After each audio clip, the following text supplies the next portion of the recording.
Chavav Amud Aleph, smack dab in the middle of the page.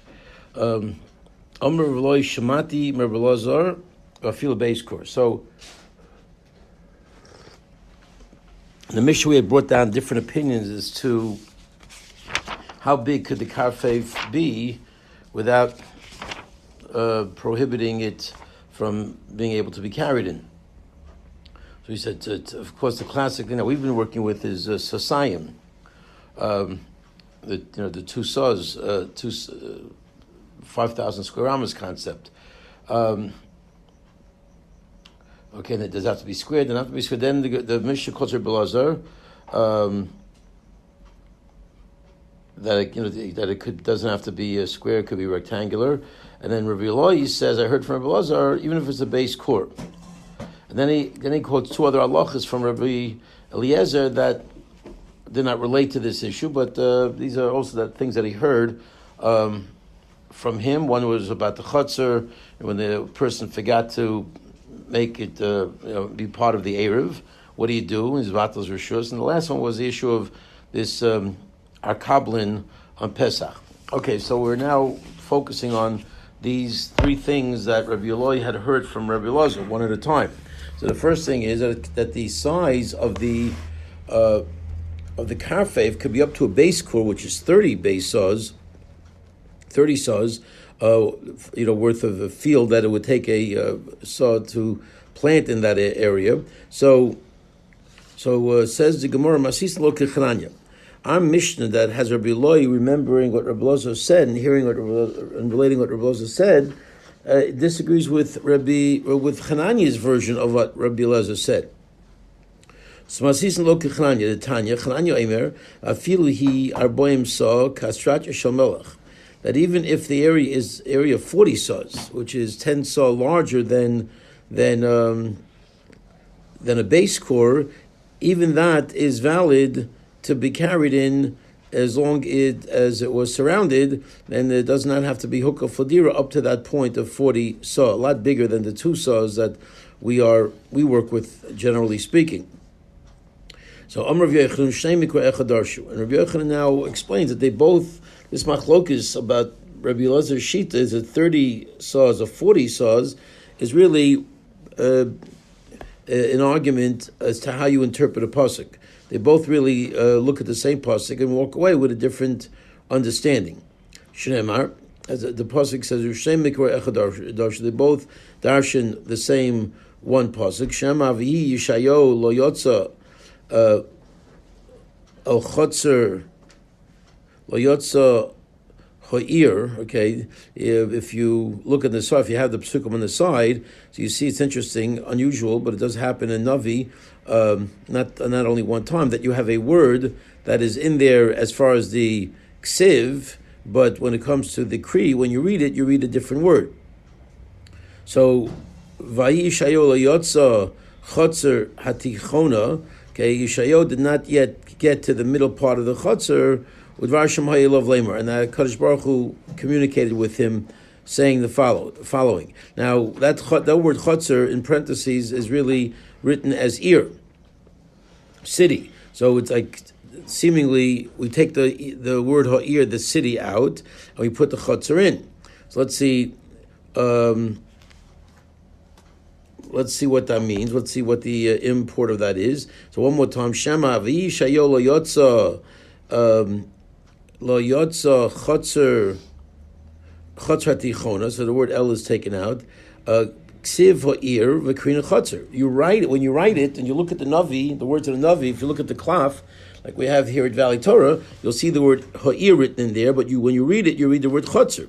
Mikan, so what's the message? Mikan, the message is, we learn from here, Lastracha shel melech shahoyu kayoros beinanis. That there's some correlation between the chotzer of the king and an ear and a city, and once it's a city of non-descriptive city where there's no definition of what that city is, the assumption is that it's a regular average city. So an average city is equal to Asrat Shel Melech, which is now called what? Chotzer. Now chotzer is a connotation of an area that's always surrounded for residential purposes. There's no such thing as a chutzner that's not hookah fladira, because then it would be a karfev. The fact that it's a chutzner means it serves homes, and if it serves homes, no matter how big it is, it's considered hookah fladira. So what we have here is the message that there is an area in the palace of the king, where like the back lot, the backyard, the rechava of the king's area, which is as big as a city and yet still called chutzner, v'karinan chutzner. Okay, so Mikan Strategy Melech Shahu Kayar's Bainis. It was this interposition of these two words, and how one's a Kri, one's Ksiv, teaches me that was this, the Strategy Melech was equal to a standard ear, and that is still called Chatzar, meaning that it's still able to be carried in. Doesn't have that karfeif quality. Okay, so one more time. That it was like an average city, since the word ear is a very nondescript word, so we take the average. But my commifically, so what is the ultimate the underpinnings of the machlokas here between this 30 saws and 40 saws? But my commifically, Mar Savayoros Bainis Havayan base core. One holds that an average mid-range city is the size of 30 core. Umasava Memsa, and the other one says no, it's 40 saw. Okay, that's the amount. Not I say 30 core, no, 30 saw. One says 30 saw, one said which is a base core, and the other one says 40 saw, which is a base core plus 10. Havayin. Okay, so that's the meaning of what he said, that they both argue with this one pasuk, because both of these Tanoim are reflecting the position of Rabbi Eliezer.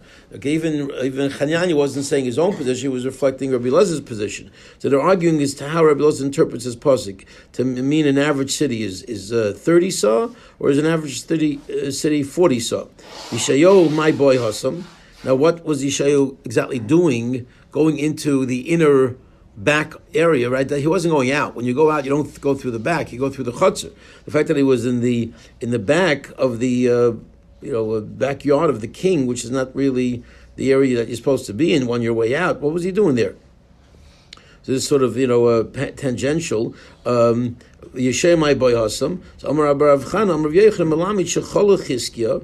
Right. So that was a story when Chizkiah was sick, and he went to tell him that he's going to die, and then as he walked out, he went. Chizkiah was mispalel, and HaKadosh Baruch Hu answered Chizkiah, and he told Yeshaya, go back and tell him that he's not going to die. He was healed because of his tefillos. So Amar Yochem Lama Shechol Chizkiah. Okay, we learn from here that Chizkiah was sick. V'olach Yeshayo v'yishav yeshiva al Pischai, and he went not away, not to exit, but he went to establish yeshiva at the doorway of the king.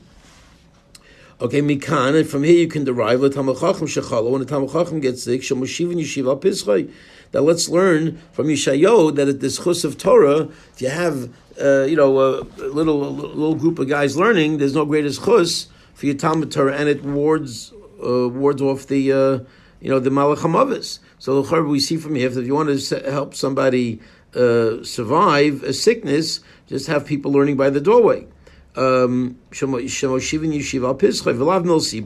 end of the day, no, we don't do that, and it's not the right approach. It was okay for Yeshayo. He had his separate cheshbonis why he did that, but as far as a standard procedure, no, because it just might be a vehicle for inciting the sutton as opposed to warding him off. It just might make him more, angry or whatever, give him more power. Through the argumentations going on in the base medrash and the yelling back and forth, that might not be the best thing to do for the person who's sick, and therefore, if the fact that Yeshayo did it does not mean that we should be doing it. Okay, let's do the Rashis. Kasrat Yishal Malachim. So Rechava Shachure Platin. This is the back lot that was behind the palaces. Tamid. That's where they would walk when they want to have a confidential conversation, and the cone of silence wasn't working. That they would go back there. Tamid Alma Ika Dira Bachi. So we see that there is a living aspect in that area, in that rechava. Okay, the Ika Alma Ika Dira Bachi.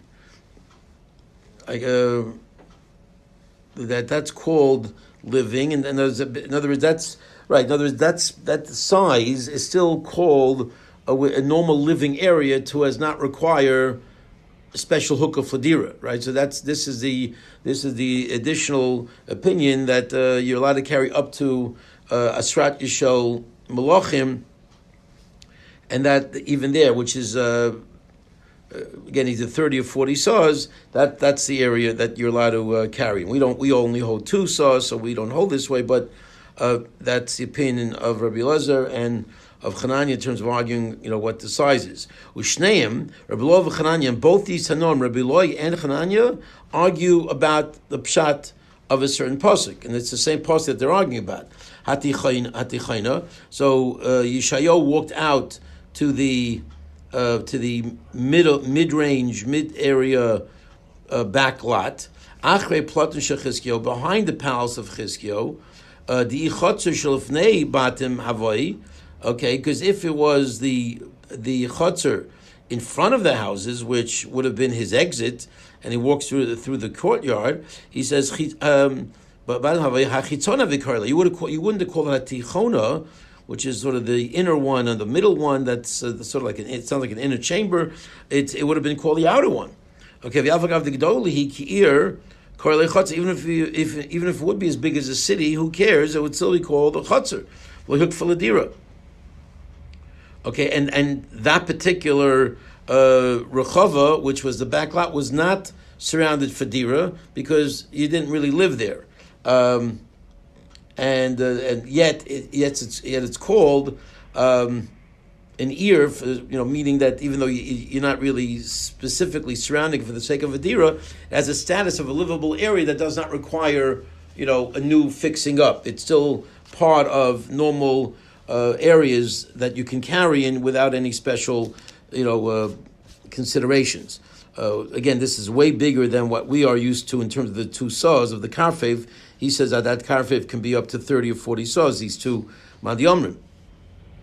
Okay, so fine. So that really, so very little Rashi on that whole issue. They argue about how to interpret the pasuk and the interchanging of the words ear and chotzer. Tell me that the standard ear still has a din of a chotzer, so as to not require a special type of hukuf. And the only machlokus is what is considered a standard city. Is it 30 saw? Is it 40 saw? Okay, now we get to the Agadata part where we want to know my boy Hasim. What was Yeshayahu doing going into the inner area? Why wasn't he exiting the normal front part of the palace? What was he doing in the... Sorry, can we stop for a second? I'm confused in that we're talking about a karpov, right? And we're trying to figure out what the area of a karpov can be, and that's not meant for dira. Mm-hmm. It's not meant for dira. Correct. But yet Rashi says that it was alma ika dira behachi, and we're comparing it to this istratia. Right, because what's the concept of up to a certain area is considered, you don't need hook of fladira, right? Because it's considered part of your living. It's like a normal living area that even though it's not hook of fladira, you're not even an apartment there, but what's the threshold of whatever that amount is, whether it's 2 saws or 30 saws or 40 saws, it's when you go, till you go to that level, it's still considered sort of, part of a... That's what I think what he means. It doesn't mean that it's hook of a deer. It just means that that's normal, and it's not like doesn't need any special consideration because it's what people have as part of their abode and part of their real estate holdings, whatever, so to speak. Okay. So what was he doing back there? This great Navi Yeshayahu, what was he going into the back as opposed to the front? He says, must be, right, it wasn't the exit. The exit sign was not going into the back area. The answer is, you want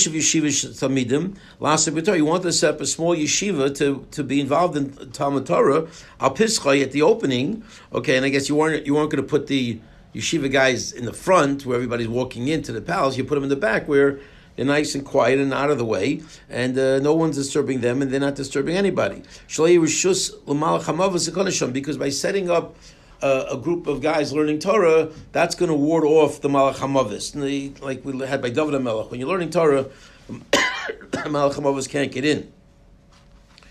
Okay, Sutton, Malach HaMavis. The Sutton and Malach HaMavis are essentially one and the same. The Chichazi, the Mitzvah, the Adadi, because when he sees that these guys are fighting with one another, Migr Buhu, it's just going to sort of incite him, and he's going to be able to gain power. He's not going to lose power, but the argument apparently somehow is going to be a negative force. But in Chizkiah's case, Yeshayahu calculated that this is what's necessary. It's already a last-ditch effort, and the Malach HaMavis is basically here. So we got to do something. But in a typical case, you wouldn't be doing this.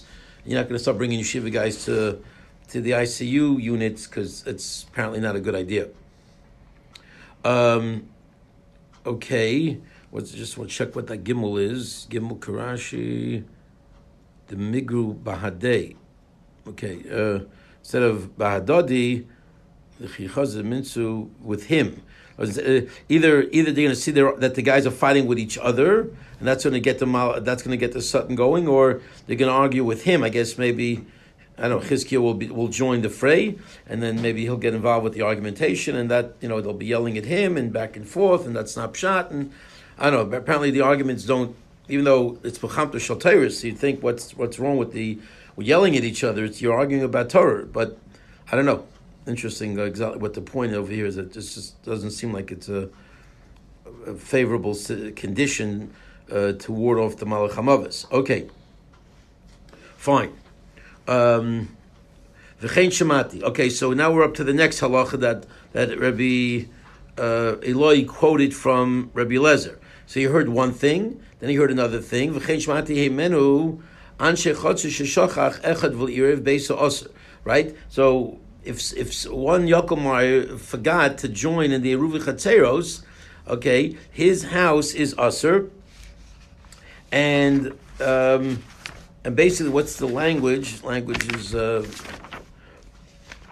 Mishnah seems to indicate that they could. Right. Let's read I'm reading the language inside. So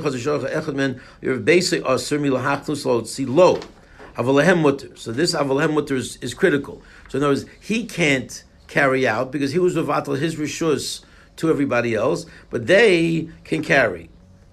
Use his house. Havalahem mutter, they can use his house because his house it becomes part of their ownership. They sort of take over the situation. So they can't carry for him, Rashi said, but they can carry for themselves, and they can use his house as well. Really? Okay. Okay, Vatanan, 3 lines from the bottom, but it says in the Mishnah, basic Asr, and Mishnah later on says his house is Asr. Vatan basic Asr lahotzi lachnis loy vilohen. That not only is his house Asr to be carried out for him, it's even Asr for them. That his house has now become off limits. There's no accessibility at all for carrying. So what exactly is going on when you have this Mishnah seemingly contradicting the Mishnah later on that says that they cannot use his house when he's mevatel it to them? Because he forgot, and now you're sort of stuck. It's Shabbos, and what are you going to do? The answer is you can't make an Erev Chatzer. You can't merge them in an Erev Chatzeres. It's too late. You can't make an Erev Chatzeres on Shabbos. So what you do is you have him mevatel rishus, and at least they're good to go. But are they good to go even in his house? That seems to be now a steer in Tanoim. They can definitely go from their house to the Chotzer. That's a no-brainer.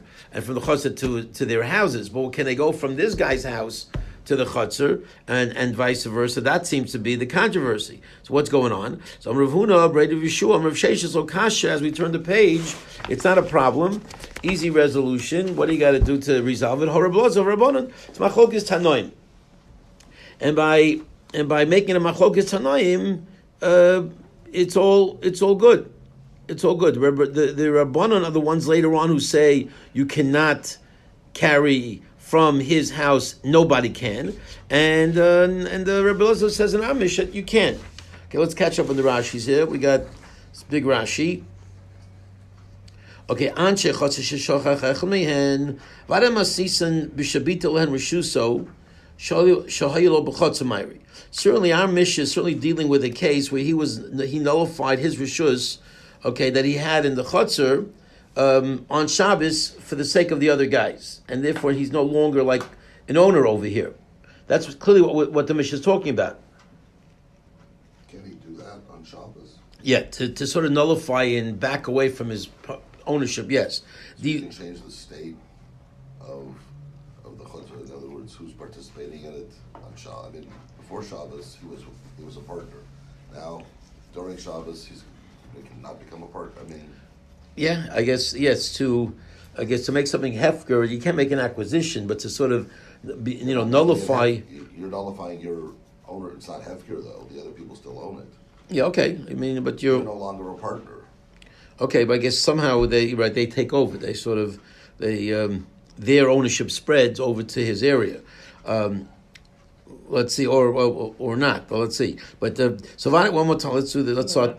What? They're requiring on Shabbos.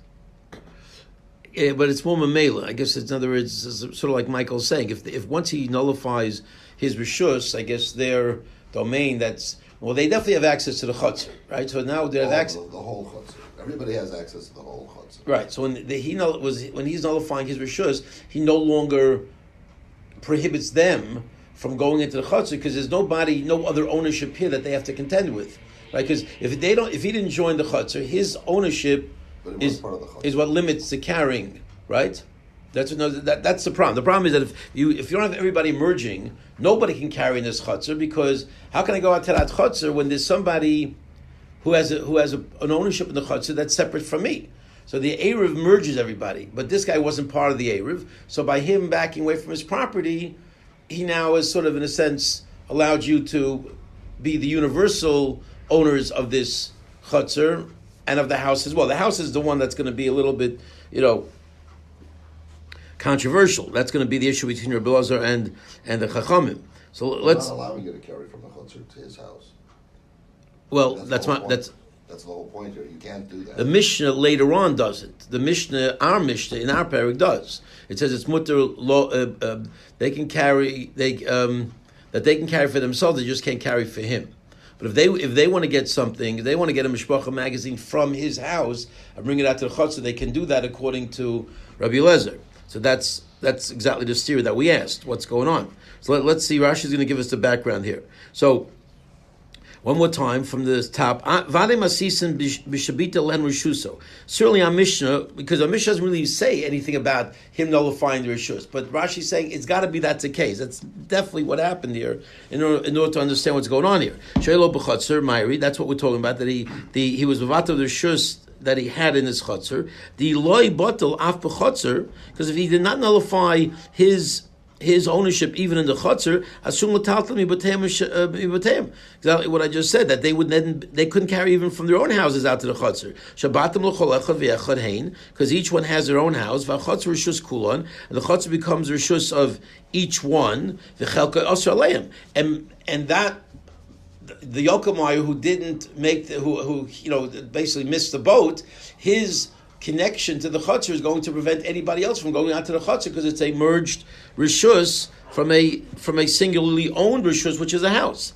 Vashmin Rabbi Loi now teaches us that mavatal rishus chatzero, that when a man is mavatal rishus of his chutzner, rishus based on nami bitel, he is also nullifying his house. He's saying, I really don't have any access to my house as well. Okay, in any personal, universal, personalized sense, individualized. The nasa oirechetzon. It's like he becomes a guest in his own house. Okay, basically my house is now your house. It's one big happy family. It's not such thing as my house anymore. Lefikach. Therefore, Avesei mutter, even his house becomes mutter to the other people of the chutzner. Avulhu asur lachtos al tzimi beisog the chutzner, but he is prohibited from carrying and going in and out of his house of chutzner. V'yafa pi shu mutter lachtos al tzimi beisog b'teim lechutzner, even though he can go in and out of their houses. Right? If he wants to go in and take a Mishpacha magazine out of their house and bring it to the chutzner, that would be okay. Okay, because there is now no impediment from their chutzner, that's all one. The chutzner now is viewed as one big property, but belonging to one unit called the group, right? Because they merged through this box of matzah. They merge, okay. Like we're going to learn later on. Kishar kol adam. Right, their property is mutter to him and to them like any other. Like no, it's no different than if you go over into your friend's house and now you're in your friend's house. Can you carry from the chutzah to the house? Of course you can. And from the house to the chutzah, of course you can. You're using his area and accessing, which is perfectly okay. Because ultimately it's seen as one domain. It's one big happy family. 4 out of the 5 homes merged. Okay, all of the chatzeros merged into one, so it's like one big happy family. V'hachanami here too, kivna bottle hu di rasa mi beisai. Okay, v'hachanami kivan the bottle. Was that a hey? Kivan the bottle. Luhu did who have a. Even the bottle who did who have a miumi beisai aser hula hotzi. Okay, there was just a charuv achanami even the bottle who mi beiso mi aser. Okay, in other words, I guess you have to put a comma there. Here too, the chutzah for sure is nullified, so the chutzah is not a problem of carrying from their homes to the chutzah, but his house, low for him is mi aser. Okay, be based on me also, but from his house to carry is usher, ulahotzi. Okay, it's usher to go in and out from his house to the chutzner for the guy himself. Well, Yaminon, we don't say kivin the batul rishus beso have a basic b'tayim, and we don't go to the logical conclusion. Just like if I nullify my chutzner, I can carry in the chutzner. Why don't we say if I nullify my house, I can carry from my house to the chutzner? Why not? The bishem b'tayim, because it's all understandable from their homes. Imhu machtas amotzi iklamemar kenish balmu. You can argue that he's like no different than any guy coming from the outside to visit his company, to go visiting your friends, and you use the chutzner, use the house. That's part of what normal activity on Shabbos is all about. Alvin beisai, but if he uses his house, here it's a kiss of death. To use his house is terrible. Why? Because he would be considered reestablishing, would be seen as reestablishing ownership of his house. The Osraleim, and that would create a calamity because it would be sort of saying, okay, I take it back.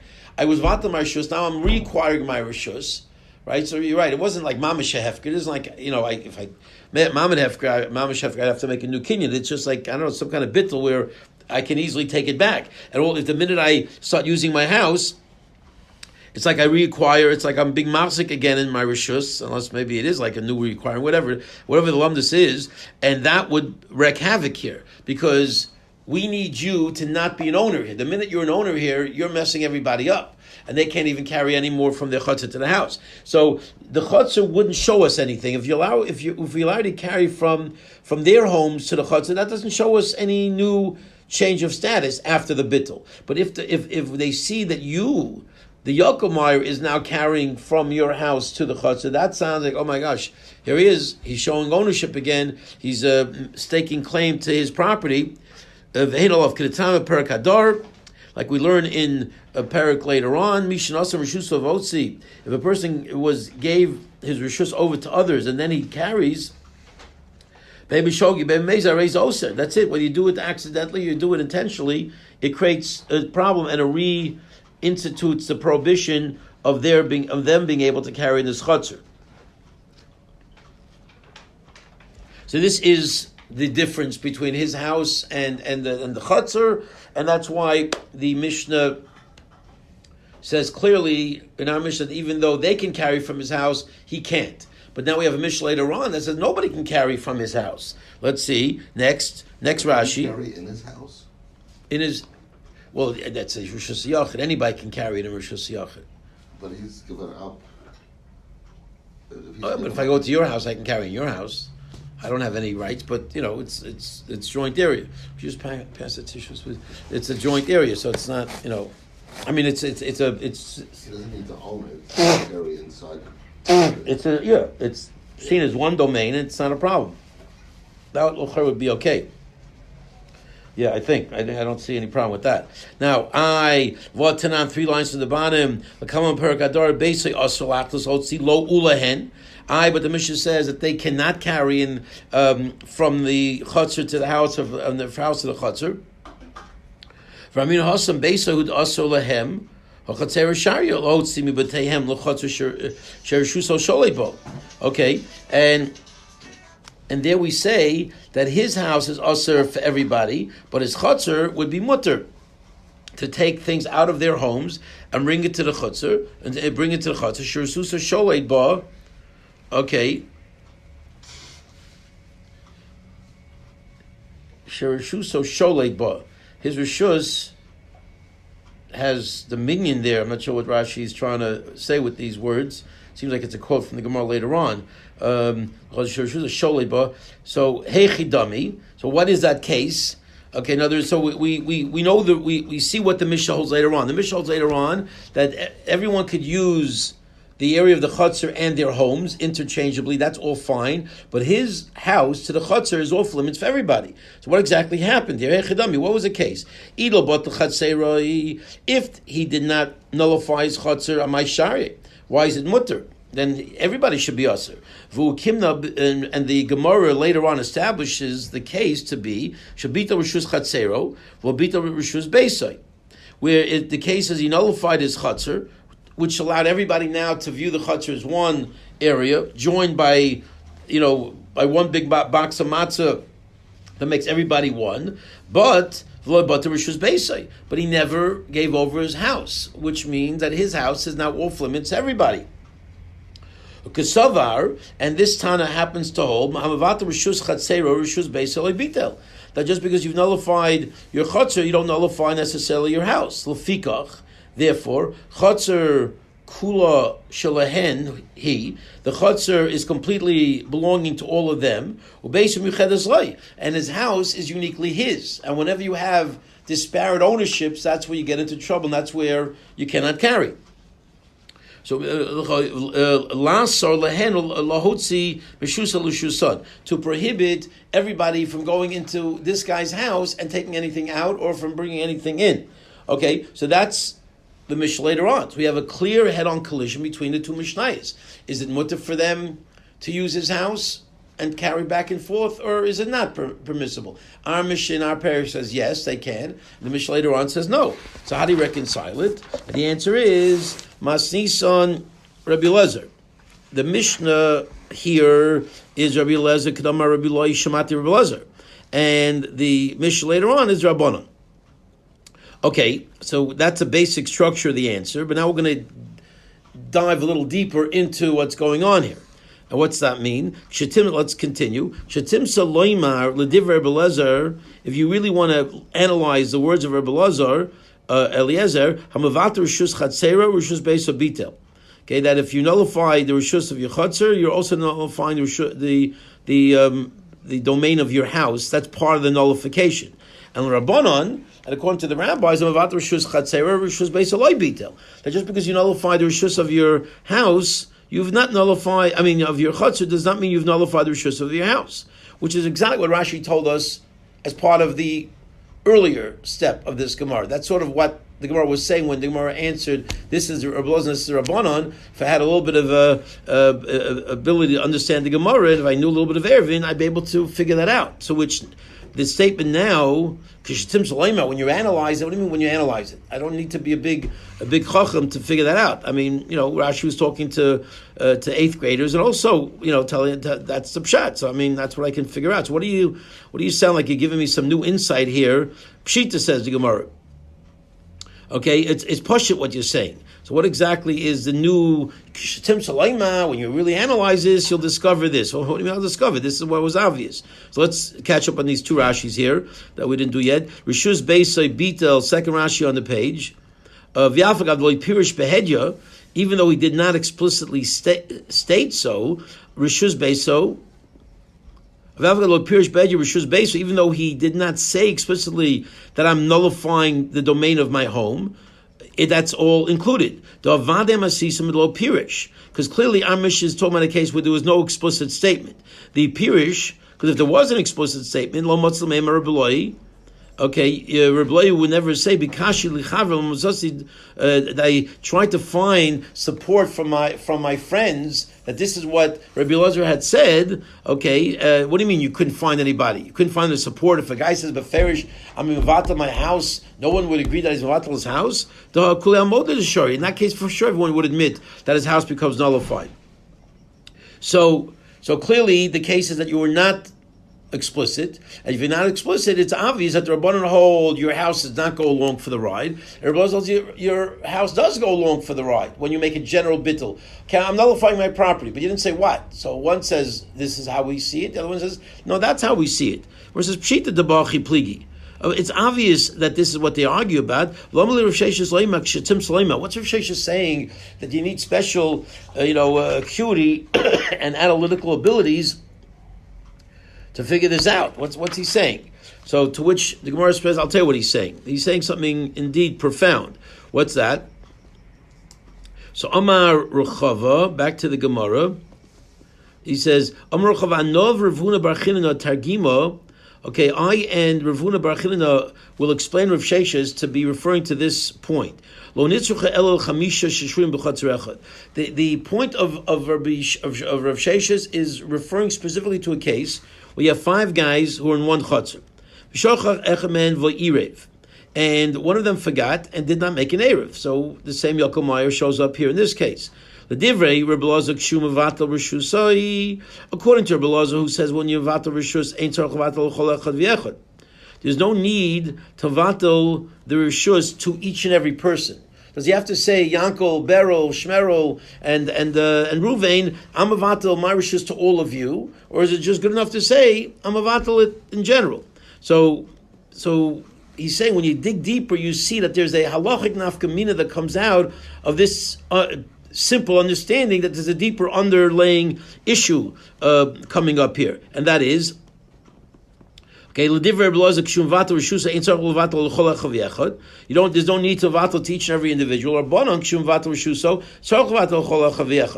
You and according to the Rabbanon, just like you have to be, just like you're not sort of giving with your bittul, you have to be extremely clearly articulate to make it apply to every single person. Okay. But this is on Shabbos now he's doing this. Yeah, correct. Because right, you blew it before Shabbos, and now you have to do it on Shabbos, and that's what you have to do. Okay, we got it. Rashi said we'll pick this up tomorrow.